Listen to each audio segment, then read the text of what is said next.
Where'd he go? Where'd he go? He's right inside here. He speaks Russian. Right on the other side of the door, he speaks Russian. He does not very I see him breaking out and now the good stuff.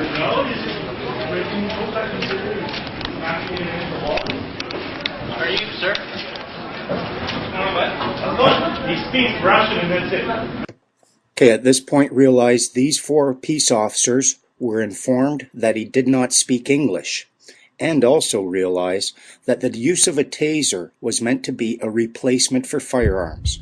And if they are in a position where they can justify using a taser, they should be in a position where they could justify using a firearm. Now watch what happens right here. If this cop had used an actual firearm instead of a taser on him at this moment, right there, would that cop face charges? Would it be murder? Now if that is the case, then one must ask, how is that a replacement for a firearm? We were told that tasers would be used in situations where instead of a firearm, they would use a taser. If they had come out and said, oh, we're going to equip these peace officers with cattle prods so that they can achieve your compliance by torturing you on the spot, we wouldn't have accepted it. Is a taser in this instance being used as a replacement for a firearm? Because if so, then that cop would have shot the man with a gun had he not had a taser. If that's not the case, if he wouldn't have shot him, then he's not using a taser as a replacement for a firearm. They're using it as a form of a torture device so that they can achieve compliance. And it is not a non-lethal weapon. It is simply less lethal than a firearm. But still, as we can see here, it is lethal. These 4 officers, in my book, committed murder. And had they not had a taser, they would have either shot him with a gun and been charged with murder, or they wouldn't have fired upon him at all. What do you folks think? Are these people using tasers as replacement for firearms so that they don't have to kill people and use a gun? Or are they using it to justify shooting when otherwise they would not be able to? Bear in mind, this poor man died. How anyone can look at this and not see 4 criminals at work, I don't understand it. Replace that taser with a gun, and what would have happened? Clearly, they are not using a taser as a replacement for a firearm, but as a torture device.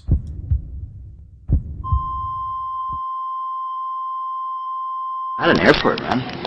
So I had this epiphany yesterday concerning the police and their use of tasers. Yeah, for non-compliance. Yeah, but when these tasers first came out, I remember reading about how they were saying the use of the taser, it's a replacement for a firearm, so that when they're in a position where they could use a firearm, instead they don't have to bring such level of violence. They can now bring a lower level of violence. So if someone, say, is trying to suicide by cop, they don't have to kill. Exactly. That was the original proclaimed usage, but now it's, if you look on their order of engagement, it's right above non-compliance of an order, and way, way, way too low. It should be next to using a gun. And instead it's like, if you ask for a license and the person doesn't comply, then according to their official thing, they taser you. Where did you see this official thing? This is what I want to address, Paul. The order of engagement. Can you send me a link to that? Yeah, I'll have to find it again, but I saw it on a website. These guys are using them. If they had come out, Paul, and said, listen, we want to equip our cops, we want to equip these policy enforcement officers with cattle prods so that if you start questioning them, they can torture you and shut you up. Do you think the people of Canada would have accepted that? No, they don't even accept it now. If you look at the polls, right, the majority of people say they shouldn't have tasers, period. These cops, they don't listen to the majority. You know what I realize is they come out and they say, okay, here's some tasers. They can use these tasers in place of a firearm. but then they start using the tasers where they would never be justified using a firearm, and then they come and say, okay, where they were using tasers is where they can use firearms, so now they get to use firearms where they would never have been allowed to use them before. Yeah, it's just backwards retro logic. Yeah, it's a three-step process where it's almost conditioning, where they're conditioning us to accept having pain in order to achieve compliance, and they're conditioning the peace officers to torture in order to achieve compliance. Yeah, that's true. They are. I agree with you 100%. That needs to be dealt with in some kind of manner. Do you think, remember where the poor guy in the airport was tasered and he ended up dying? Yeah, I don't know. I've seen that clip. Had that cop pulled out his firearm and shot the guy, do you think he would have been charged? Definitely. And yet, I think the guy died from a broken neck. and the thing is, then, if that's the case, are they in fact using it as a replacement for a firearm? Do you think they're using them properly, Paul, or are they using it to justify increasing their ability to bring violence? Well, I still think cops aren't itching to shoot people just because it asks a lot more questions. I think they're able to taser people and not have to deal with as much paperwork and bullshit. They don't have to go to mandatory counseling like they do if they shoot somebody. Right. So the cops love the tasers because exactly like you said, if you question their authority, it's basically the elites have mandated that they know we're waking up and that they know we're asking all these questions, and in order to prevent the questioning, i.e. leaving the herd, not going along with the rest of the cattle, they give them cattle prods and say, stay in line, you know what I mean, do the transactions as they've always been done. Yeah. And don't question outside them, which we're starting to do. We're starting to realize it's an unfair game. You must realize that denying information must be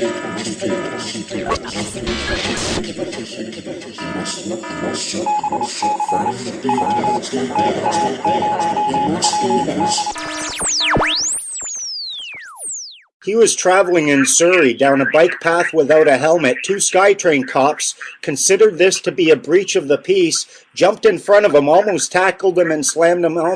Didn't do it, but he felt that they were going to tackle him and slam him into a wall, threatened him with a taser in order to force him to show them ID, threatened to arrest him for obstruction of justice if he didn't produce ID.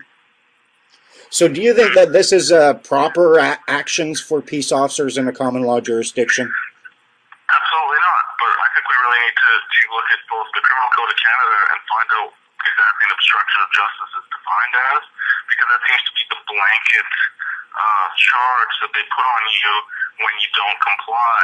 Yeah. Right? So, I mean, there's a law that says if you don't comply with an officer, even if he has no probable cause, then you can be acted upon, because that seems grossly outside the rule of law that I was aware of. Yeah, me too, buddy, me too. Like, just, it's like, especially with like hearing James's story from his mouth finally, and hearing how, just for not producing a license under no probable cause, he gets grabbed by the hair and pulled out and slammed to the ground and arrested. And if I told you that there is absolutely nothing stopping me from, say, hiring you as a peace officer, saying, okay, I want you to be a peace officer, you would make oath and post a bond, and at that point, you could in fact go out fully armed as any of those existing policy enforcement officers, and you could police them and you could enforce the criminal code upon them.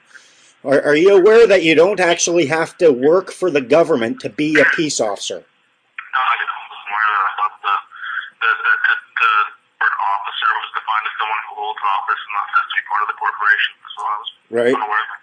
No, a peace officer, if you look in the criminal code, it says someone hired as a peace officer. So it uses its own self to describe itself in its definition?